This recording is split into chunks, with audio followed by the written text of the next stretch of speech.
नमस्कार साथियों, आप सभी का आपके अपने रघुवर जी के ट्रिक्स पर स्वागत है। इस चैनल पर आप सब नए हैं तो एक बार सब्सक्राइब जरूर करें और अपने दोस्तों तक इस क्लास को शेयर जरूर करें। ये क्लास पीटीटी और बीएसटीसी के विद्यार्थियों के लिए खास रहने वाली है। ये मॉडल पेपर के माध्यम से मैं आपको 450 प्रश्न करवा रहा हूँ, तो आप इनको एक बार ज़रूर देख कर जाए और अपने दोस्तों को बताएं ताकि वो भी देख सके। ठीक है, तो आप लोग अभी तक हमारे टेलीग्राम के माध्यम से नहीं जुड़े हैं हमारे साथ में, तो ज़रूर जुड़े और चैनल पर नए हैं तो एक बार सब्सक्राइब जरूर करें। और ये क्लास आपको कैसी लग रही है इसके बारे में हमें ज़रूर बताएं कमेंट करके। ठीक है, अच्छी लगे तो ज़रूर कमेंट करें ताकि हमें भी पता चले। और हमारा कंटेंट कैसा है तो एक बार ज़रूर बताएं कमेंट करके। ठीक है, और आप बराबर से हमारे साथ में टेलीग्राम के माध्यम से जुड़ जाइए। वहाँ पर आपको बहुत सारे नोट्स फ्री में उपलब्ध करवाए जा रहे हैं, तो आप उनका फ़ायदा ज़रूर उठाएं। ठीक है, चलिए, तो आज अपना पहला प्रश्न है और ये अपना मॉडल पेपर कौन सा है? छठा मॉडल पेपर है। ठीक है, तो बताइए पहला क्वेश्चन नंबर पहला है आज अपना कि किस लोक नृत्य के नर्तक गेरिये नाम से संबोधित किए जाते हैं? ये बहुत ही बढ़िया प्रश्न है। बताइए इसका आंसर क्या रहेगा? फटाफट बता दीजिए, कमेंट करिए फटाफट से। क्या आएगा इसका आंसर? क्वेश्चन नंबर से क्वेश्चन नंबर पहला मॉडल पेपर नंबर से। ठीक है, बताइए फटाफट, क्या भवई, युद्ध, गेर या फिर द्विचक्री? फटाफट बता दीजिए क्वेश्चन नंबर एक का आंसर क्या रहेगा? फटाफट बताइए कमेंट करके क्या रहेगा इसका आंसर कि किस लोक नृत्य के नर्तक को गेरिये नाम से संबोधित किया जाता है? फटाफट बताइए। तो आप सबको पता ही है, गेर नृत्य के नर्तकों को गेरिये के नाम से संबोधित किया जाता है। ठीक है, चलिए अगले प्रश्न पर चलते हैं। बहुत बढ़िया, फटाफट आंसर करिए कि निमाड़ी क्या है? क्या मालवी की उपबोली है? दक्षिणी राजस्थान की मुख्य बोली है? इस बोली पर गुजराती, भीली एवं खानदेशी का प्रभाव है या फिर ये सभी सही हैं? बताइए फटाफट आंसर क्या रहेगा इसका आंसर? क्वेश्चन नंबर दो, फटाफट बता दीजिए कि निमाड़ी क्या है? क्या ये मालवी की उपबोली है? दक्षिणी राजस्थान की मुख्य बोली है? इस बोली पर गुजराती, भीली एवं खानदेशी का प्रभाव है? तो आप सबको पता ही है, ये सभी सही है। ठीक है, ये मालवी की उपबोली भी है, दक्षिणी राजस्थान की मुख्य बोली भी है और इस पर गुजराती, भीली एवं खानदेशी का प्रभाव है। ठीक है, चलिए अगला प्रश्न देखिए कि किस देवी के ऊपरी हिस्से में पंच देवी की प्रतिमाएं उत्कीर्ण हैं? बहुत बढ़िया प्रश्न है, इसका आंसर बताइए आप फटाफट से।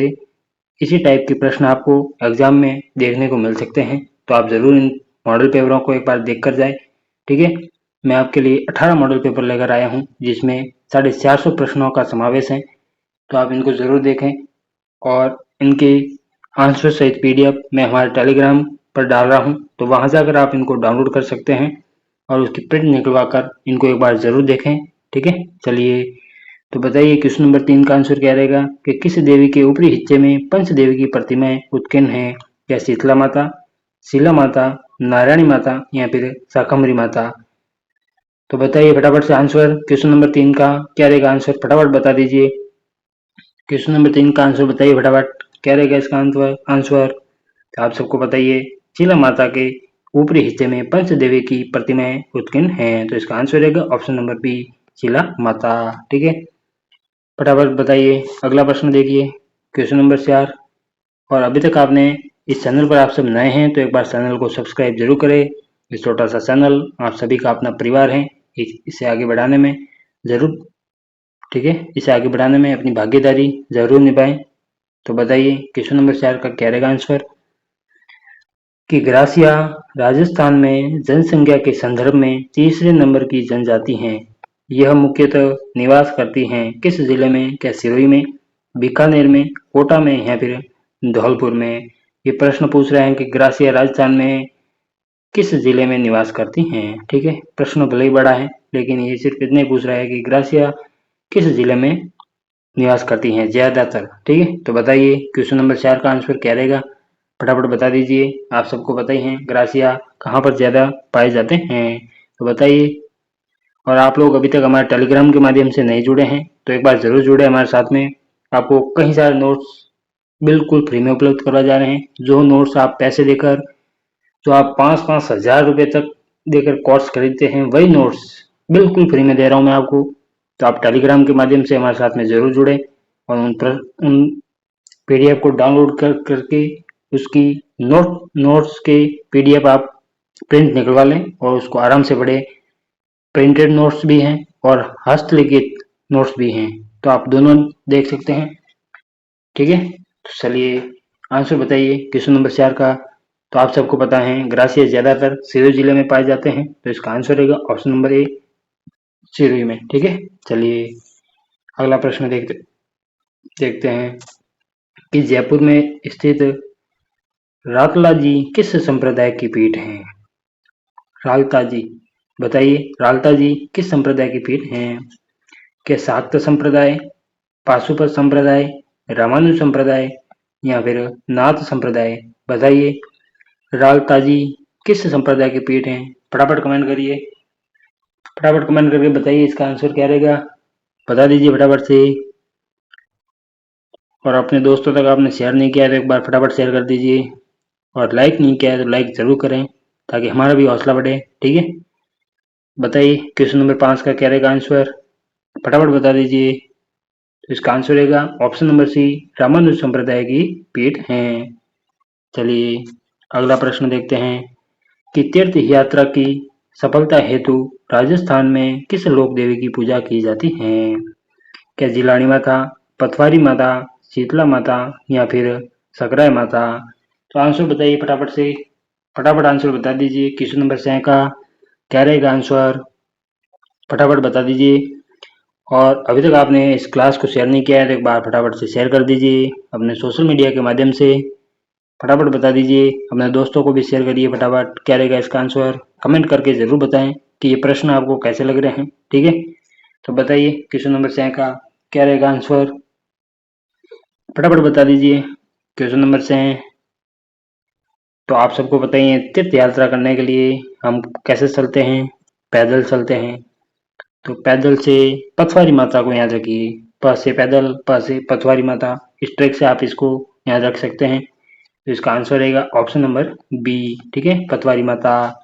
चलिए अगला प्रश्न देखते हैं क्वेश्चन नंबर 7 कि सितेरेरी ओवेरी ओवरी किस चित्रकला शैली से संबंधित हैं। बताइए इसका आंसर, क्या मेवाड़ शैली से, किशनगढ़ शैली से, मारवाड़ शैली से या फिर अलवर शैली से। आंसर बताइए इसका फटाफट। क्वेश्चन नंबर 7, फटाफट आंसर बता दीजिए, क्या रहेगा इसका आंसर, बताइए फटाफट से कि सितेरेरी ओवरी किस क्षेत्र शैली से संबंधित हैं। फटाफट बताइए क्वेश्चन नंबर 7 का आंसर, कमेंट कर दीजिए फटाफट। बहुत बढ़िया, और भी अपने दोस्तों को शेयर करिए फटाफट से। क्या रहेगा इसका आंसर, तो इसका आंसर रहेगा ऑप्शन नंबर ए, सितेरेरी ओवेरी ओवरी मेवाड़ शैली से संबंधित हैं। ठीक है, चलिए अगला प्रश्न देखने से पहले आप लोगों ने अभी तक हमारे टेलीग्राम माध्यम से हमारे साथ में नहीं जुड़े हैं तो एक बार जरूर जुड़े और अपने दोस्तों को भी बताएं ताकि वो भी इन फ्री नोट्स का फायदा उठा सके। जो आप नोट्स ई बुक्स ऑनलाइन खरीदते हैं पैसे देकर, वही नोट्स हैं ये, तो आप जरूर इनको देखें। जो विद्यार्थी आरएस की तैयारी कर रहे हैं उनके लिए भी काफ़ी हैं, इतने बढ़िया नोट्स हैं। ठीक है, हस्तलिखित भी हैं और प्रिंटेड भी हैं, तो आप वहाँ जाकर पीडीएफ में जाकर टेलीग्राम चैनल में जाकर पीडीएफ में देखें, वहाँ से आप डाउनलोड कर सकते हैं और उसकी प्रिंट निकलवा सकते हैं। ठीक है, चलिए तो, और इस चैनल पर आप सब नए हैं तो एक बार सब्सक्राइब कर दीजिए जल्दी से। ये चैनल आप सभी का अपना परिवार है, इसे आगे बढ़ाने में अपनी भागीदारी जरूर निभाएं। ठीक है, तो चलिए क्वेश्चन नंबर 8 क्या कह रहे हैं कि भीलवाड़ा के रहने वाले जानकीलाल भांड किस लोक विद्या से संबंधित हैं। बताइए क्या स्वांग, ख्याल, रमत या फिर नौटंकी। तो फटाफट आंसर बताइए क्वेश्चन नंबर 8 का क्या रहेगा आंसर। भीलवाड़ा के रहने वाले जानकीलाल भांड किस लोक विद्या से संबंधित हैं, बड़ा बताइए फटाफट। क्वेश्चन नंबर 8 का आंसर बताइए फटाफट, क्या रहेगा इसका आंसर, फटाफट बता दीजिए, कमेंट करिए। क्वेश्चन नंबर 8, तो आप सबको पता ही है जानकीलाल भांड स्वांग कला से संबंधित हैं। ठीक है, स्वांग गाने, बहरूपिया। ठीक है, चलिए अगला प्रश्न देखते हैं क्वेश्चन नंबर 9 कि हिसामुद्दीन नामक कलाकार किस प्रसिद्ध कला से संबंधित हैं। फटाफट बताइए क्या थेवा कला से, उस्ता कला से, मथेरन कला से या फिर काष्ठ कला से? तो आप सबको बताइए इसामुद्दीन नामक कलाकार किससे संबंधित है? फटाफट कमेंट करके आंसर बता दीजिए। क्वेश्चन नंबर 9 का जो बीकानेर के प्रसिद्ध कलाकार हैं, बताइए फटाफट क्या रहेगा इनका आंसर। तो फटाफट बताइए क्वेश्चन नंबर 9 कि हिसामुद्दीन नामक कलाकार किस प्रसिद्ध कला से संबंधित हैं? तो इसका आंसर रहेगा ऑप्शन नंबर बी, इनका संबंध उस्ता कला से है। ठीक है, चलिए अगला प्रश्न देखते हैं। और एक सूचना आपके लिए, जो विद्यार्थी राजस्थान पुलिस की तैयारी कर रहे हैं उनके लिए संशोधन, जो आपने एग्जाम फॉर्म भरा है उसमें संशोधन के लिए 300 रुपये फीस के साथ में आप उसमें संशोधन कर सकते हैं। तो जल्दी से जिनके भी गलती हुई है एग्जाम फॉर्म में वो जल्दी से जल्दी संशोधन कर दीजिए। ठीक है, चलिए अगला प्रश्न देखिए क्वेश्चन नंबर 10 कि रावण हत्था नामक तत्ववादी यंत्र से निम्न में से कौन सा विकल्प संबंधित नहीं है? ठीक है, क्या पूछा है, कौन सा संबंधित नहीं है? तो बताइए क्वेश्चन नंबर डी का क्या रहेगा आंसर। क्या इनमें 9 तार होते हैं? क्या आदि नारियल पर बकरे का समड़ा मढ़कर बनाया जाता है? ये सही है, ये भी सही है। अच्छा, इसने पूछा है कि कौन सा विकल्प संबंधित नहीं है? ठीक है, बाबूजी की फड़ गाते समय इनका उपयोग किया जाता है, हाँ तो ये भी सही है। ये तत्ववादी यंत्रों में सर्वश्रेष्ठ है, नहीं ये गलत है।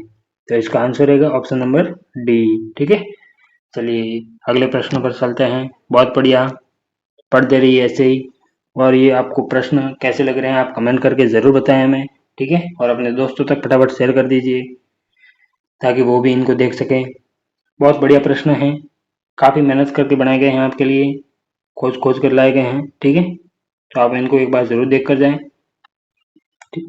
ठीक है, चलिए क्वेश्चन नंबर 11 निम्न में से मंदिर की खोज कर्नल जेम्स टोड ने की, निम्न में से किस मंदिर की खोज कर्नल जेम्स टोड ने की?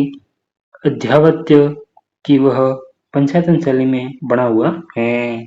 बताइए, क्या जगदीश मंदिर, स्वपन मंदिर या फिर बांडोली मंदिर या फिर त्रिपुरा मंदिर? तो आंसर बताइए क्वेश्चन नंबर 11 का क्या रहेगा आंसर, फटाफट बता दीजिए क्या रहेगा इसका आंसर। क्वेश्चन नंबर 11 फटाफट बता दीजिए। तो इसका आंसर रहेगा बारडोली मंदिर में, जो पंचायतन शैली में बना हुआ है। और इसकी खोज किसने की थी? कर्नल जेम्स टोड ने। ठीक है, चलिए अगला प्रश्न देखते हैं क्वेश्चन नंबर 12 कि बांगड़ी बोली, जिसे भीली बोली भी कहा जाता है, किसकी उपबोली है? क्या मेवाड़ी की, ढूंढाड़ी की, मारवाड़ी की या फिर रांगड़ी की? तो फटाफट बता दीजिए क्या रहेगा इसका आंसर, फटाफट बताइए, कमेंट बॉक्स में बताइए। बहुत बढ़िया, फटाफट बता दीजिए और अपने दोस्तों तक शेयर कर दीजिए फटाफट से। इस साल तो आप कर दीजिए, अगले साल से बहुत कुछ करेंगे। ठीक है, ये छोटा सा चैनल आप सभी का अपना परिवार है, इसे आगे बढ़ाने में अपनी भागीदारी जरूर निभाएं। ठीक है, और अपने दोस्तों से भी करवाएं। बताइए फटाफट क्या रहेगा इसका आंसर। लाइक करिए इस क्लास को फटाफट से और शेयर करिए अपने दोस्तों को फटाफट, और आंसर बता दीजिए फटाफट क्या रहेगा। क्वेश्चन नंबर 12 कि बांगड़ी बोली, जिसे भेली बोली भी कहा जाता है, किसकी उपबोली है? फटाफट बताइए क्वेश्चन नंबर 12। तो इसका आंसर रहेगा मारवाड़ी की। ठीक है, ऑप्शन नंबर सी। चलिए अगला प्रश्न देखते हैं कि निम्न में से कौन सा तथ्य जसनाती संप्रदाय से संबंधित नहीं है? ये आपको ध्यान में रखना है। क्या पूछ रहा है कि कौन सा संबंधित नहीं है? तो बताइए इसका आंसर। क्वेश्चन नंबर 13 क्या इसके संस्थापक जसनाथ जी हैं, जिनकी समाधि कतरियासर में है? इसके 36 नियम हैं एवं अनुयायी अधिकांशतः 60 हैं। इस संप्रदाय का मुख्य नृत्य फतेह फतेह कहते हुए अग्नि नृत्य है, और इसका मुख्य तीर्थ स्थल मुकाम है नहीं। ठीक है, तो ऑप्शन नंबर ए भी सही है, बी भी सही है, सी भी सही है, लेकिन ऑप्शन नंबर डी गलत है। इसलिए इसका आंसर रहेगा ऑप्शन नंबर डी। हमें इसने पूछा है कि कौन सा संबंधित नहीं है। ठीक है, तो चलिए ये हो गया क्वेश्चन नंबर 13। अगला प्रश्न देखिए, और आपने अभी तक इस क्लास को शेयर नहीं किया है तो फटाफट शेयर कर दीजिए अपने दोस्तों तक, फटाफट शेयर कर दीजिए। और लाइक नहीं किया है तो लाइक का बटन जरूर दबाएं। ठीक है, बताइए क्वेश्चन नंबर 14 संगत बताइए कि संगत कौन सा है? ठीक है, बताइए पढ़ के फटाफट। क्या कुंदन कला जयपुर की है, फट चित्र शाहपुरा का है, टेरिकोटा की मूर्तियां मौलाना नाथ द्वारा की हैं या फिर उपयुक्त सभी संगत हैं। बताइए फटाफट, कमेंट करिए फटाफट से, क्या रहेगा इसका आंसर, फटाफट बता दीजिए। तो इसका आंसर रहेगा, फटाफट बताइए फिर मैं बताता हूँ आपको। कुंदन कला जयपुर की है, हाँ जयपुर की है, तो ये भी राइट है। क्या पटचित्र साहपुरा का है, हाँ भी ये सही है। और टेराकोटा की मूर्तियां मौलाना नाथ द्वारा की हैं, तो हाँ ये भी राइट है। तो इसका आंसर रहेगा ऑप्शन नंबर डी कि सभी संगत हैं। ठीक है, चलिए अगला प्रश्न देखते हैं। क्वेश्चन नंबर 15 क्या कह रहा है। और अभी तक आपने इस चैनल को सब्सक्राइब नहीं किया है तो एक बार फटाफट से कर दीजिए। ये चैनल आप सभी का अपना परिवार है। ठीक है, तो बताइए क्वेश्चन नंबर 15 कि जैसलमेर में प्रचलित विरह गीत क्या कहलाते हैं। जैसलमेर में जो विरह गीत गाए जाते हैं वो क्या कहलाते हैं। क्या सूरमंडल, जोरावा, जसरा गीत या फिर इनमें से कोई नहीं। फटाफट बता दीजिए क्वेश्चन नंबर 15 का आंसर क्या रहेगा। आंसर कि जैसलमेर में प्रचलित विरह गीत क्या कहलाते हैं। तो आप सबको पता ही है जैसलमेर में क्या गाया जाता है। फटाफट बता दीजिए, एक बार कमेंट करिए फटाफट से और आंसर बता दीजिए क्या रहेगा इसका आंसर, फटाफट बताइए। तो आप सबको पता ही है जैसलमेर में क्या गाए जाते हैं, जोरावा गीत गाए जाते हैं, इसलिए विरह गीत को जैसलमेर में जोरावा कहा जाता है। तो इसका आंसर रहेगा ऑप्शन नंबर बी, जोरावा। ठीक है, चलिए अगला प्रश्न देखते हैं। उससे पहले अभी तक आपने हमारे टेलीग्राम के माध्यम से नहीं जुड़े हैं तो फटाफट से जुड़ जाइए। टेलीग्राम की लिंक हमारे डिस्क्रिप्शन में दे रखी है, तो वहां जाकर आप आराम से ज्वाइन कर सकते हैं। फटाफट से कर दीजिए और हमारे सभी सोशल मीडिया के माध्यम से जुड़ जाइए फटाफट से। ठीक है, बताइए क्वेश्चन नंबर 16 का आंसर बता दीजिए।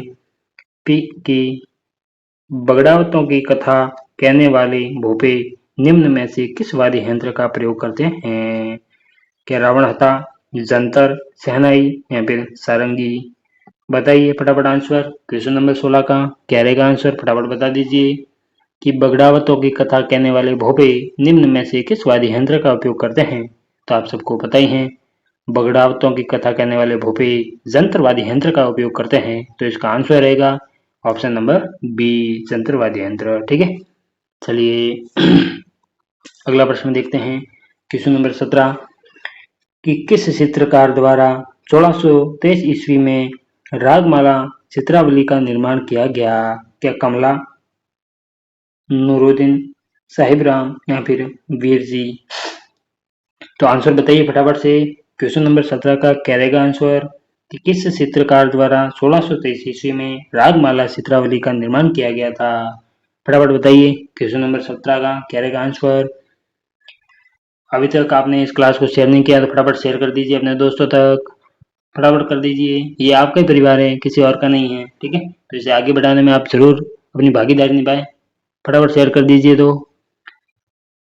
ये आपका अपना परिवार है, किसी और का नहीं है। ठीक है, आप पढ़ रहे हैं, आप हमारे हैं, हम आपके हैं। ठीक है, तो बताइए क्या रहेगा इसका आंसर क्वेश्चन नंबर 17 कि किस चित्रकार द्वारा 1623 ईस्वी में रागमाला चित्रावली का निर्माण किया गया। तो इसका आंसर रहेगा option number D, Veer ji द्वारा किया गया था। ठीक है, चलिए अगला प्रश्न देखते हैं। क्वेश्चन नंबर 18 कि फूल डोल उत्सव का संबंध राजस्थान में के किस धार्मिक पंथ से है। क्या रामसनी पंथ, कामड़िया पंथ, जसनाती पंथ या फिर इनमें से कोई नहीं। तो आंसर बता दीजिए फटाफट से क्वेश्चन नंबर 20, फटाफट बताइए क्या रहेगा इसका आंसर कि फूल डोल उत्सव का संबंध राजस्थान के किस धार्मिक पंथ से है। बताइए फटाफट से। ये 18 मॉडल पेपर खत्म होते ही मैं आपके लिए एक महामैराथन लेकर आऊंगा, 100 क्वेश्चन करवाऊंगा उसमें मैं आपको, और आप देखना मोस्ट इम्पोर्टेंट प्रश्न होंगे और आपको उन्हीं में से ज्यादा प्रश्न राजस्थान जीके के और जनरल नॉलेज के ज्यादा से प्रश्न होंगे और आपको ज्यादा से ज्यादा प्रश्न देखने को मिलेंगे। उन प्रश्नों में मैं रीजनिंग के भी क्वेश्चन लाऊंगा, तो आप देखना उसी टाइप के आपको प्रश्न देखने को जरूर मिलेंगे। ठीक है, तो बताइए 100 प्रश्न होंगे जिसमें पूरा पेपर के आधार पर बनाए जाएंगे। मैथ के भी लाऊंगा, रीजनिंग के भी लाऊंगा, राजस्थान जी के, इंडिया जी के और स्टैटिक जी के। ठीक है, तो आप उस क्लास को जरूर देखिएगा और इसका आंसर बताइए फटाफट क्वेश्चन नंबर 18 कि फूल उत्सव का संबंध राजस्थान के किस धार्मिक पंथ से है। फटाफट बताइए, तो आप सबको पता ही है राम शनि पंथ से इसका संबंध है। तो इसका आंसर रहेगा ऑप्शन नंबर ए। चलिए अगला प्रश्न देखते हैं कि ऊंट की खाल पर चित्रों का अंकन किस चित्रकला शैली की विशेषता है? क्या किशनगढ़ शैली, बीकानेर शैली, मेवाड़ शैली या फिर अलवर शैली का? तो आप सबको पता ही है, ऊंट का नाम आते ही आपको एक ही टिक करना है, कुछ भी नहीं देखना है, सीधा बीकानेर। ठीक है, तो इसका आंसर क्या रहेगा? आप सबको पता है ऊंट आ गया नाम, तो सीधा सर बीकानेर शैली। तो इसका आंसर रहेगा ऑप्शन नंबर बी कि ऊंट की खाल पर चित्रों का अंकन किस चित्र शैली में किया जाता है? तो बीकानेर शैली में किया जाता है। ठीक है, चलिए अगला प्रश्न देखते हैं, क्वेश्चन नंबर 20 कि घोटिया अम्बा का मेला प्रतिवर्ष चैत्र माह की अमावस्या को आयोजित होता है, कहाँ पर होता है? उदयपुर में, सिरोही में, चित्तौड़गढ़ में या फिर बांसवाड़ा में? बताइए आंसर फटाफट से। क्वेश्चन नंबर 20 फटाफट बता दीजिए क्या रहेगा इसका आंसर। कि घोटिया अम्बा का मेला प्रतिवर्ष चैत्र माह की अमावस्या को आयोजित होता है और कहाँ होता है? एक ये पूछ सकता है और एक ये भी पूछ सकता है कि घोटिया अम्बा का मेला प्रतिवर्ष किस माह को आयोजित किया जाता है? इस प्रश्न को घुमाकर कैसे भी पूछ सकते हैं, ठीक है, लेकिन पूछेंगे आपको ये, इन प्रश्नों में से आपको जरूर ज्यादा से ज्यादा प्रश्न देखने को मिलेंगे, तो आप इनको जरूर पढ़ के जाए, ये मोस्ट इंपोर्टेंट प्रश्न है। ठीक है, तो बताइए क्वेश्चन नंबर 20 का आंसर क्या रहेगा? तो घोटिया अम्बा मेला कहाँ पर आयोजित किया जाता है? ये बांसवाड़ा में किया जाता है। ठीक है, तो इसका आंसर रहेगा ऑप्शन नंबर डी। ठीक है, इसका आंसर रहेगा ऑप्शन नंबर डी। चलिए ऑप्शन नंबर डी। अगला प्रश्न देखते हैं कि निम्न में से कौन सा वस्त्र आदिवासी स्त्रियों द्वारा नहीं पहना जाता है? बताइए, क्या जामसाई साड़ी, फैंसाई, तारा भात की ओढ़नी या फिर अंगरखा? तो आंसर बताइए क्वेश्चन नंबर 21 का क्या रहेगा इसका आंसर, फटाफट बता दीजिए। फटाफट बताइए कि निम्न में से कौन सा वस्त्र आदिवासी स्त्रियों द्वारा नहीं पहना जाता? ये देख लीजिए, नहीं पूछा है। तो जामसाई साड़ी ये पहनी जाती है, रेंसाई ये भी पहनी जाती है, और तारा भात की ओढ़नी ये तो विशेषता ओढ़ी जाती है। ठीक है, तो इसका आंसर है ऑप्शन नंबर डी, अंगर का ये आदिवासी स्त्रियों द्वारा नहीं पहना जाता है। ठीक है, चलिए अगला प्रश्न देखते हैं। बहुत बढ़िया, फटाफट आंसर बताते रहिए क्या रहेगा इसका आंसर। कि बरवा डूंगरी की तलहटी में किस लोक देवी का मंदिर है? क्या आई माता, नारायणी माता, शीतला माता या फिर शीला देवी? आंसर बताइए फटाफट से। क्वेश्चन नंबर 22 का क्या रहेगा आंसर, फटाफट कमेंट करिए। और आपने अभी तक इस क्लास को शेयर नहीं किया है तो एक बार प्लीज शेयर कर दीजिए फटाफट से। और लाइक नहीं किया है तो लाइक का बटन जरूर दबाएं। और इस चैनल पर आप सभी नए हैं तो सब्सक्राइब जरूर करें। ठीक है, ये आप सभी का अपना परिवार है, तो इसे आगे बढ़ाने में जरूर सहायता करें। ठीक है, तो फटाफट से, अभी तक आपने सब्सक्राइब नहीं किया है तो एक बार फटाफट से सब्सक्राइब कर दीजिए। और इसका आंसर बता दीजिए फटाफट से क्या रहेगा आंसर क्वेश्चन नंबर 22 का।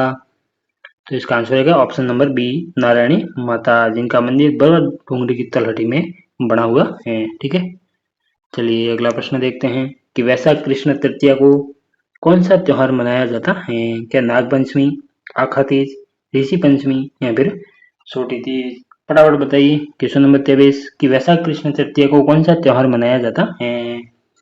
फटाफट बता दीजिए क्वेश्चन नंबर 23 का आंसर क्या रहेगा। तो आप सबको बताइए वैशाख कृष्ण तृतीया को जहाँ पर अबूझ सावे होते हैं, बताइए वो कौन सा त्योहार है, फटाफट बता दीजिए।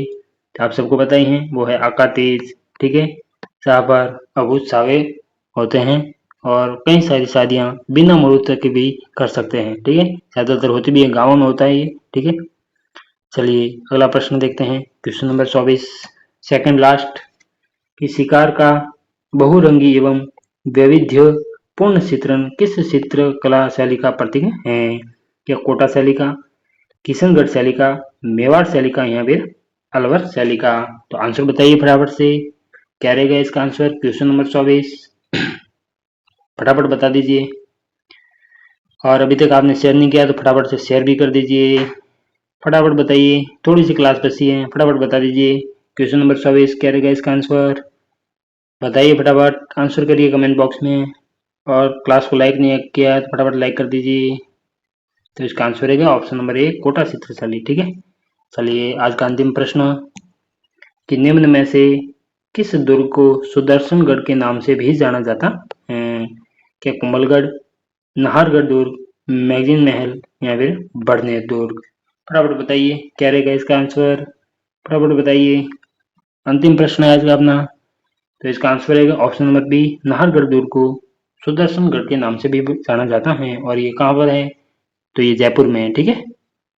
चलिए, तो ये थी आज की अपनी क्लास, और अभी तक आप इस चैनल पर नए हैं तो एक बार ज़रूर सब्सक्राइब करें। ये चैनल आप सभी का अपना परिवार है, इसे आगे बढ़ाने में अपनी भागीदारी ज़रूर निभाएं।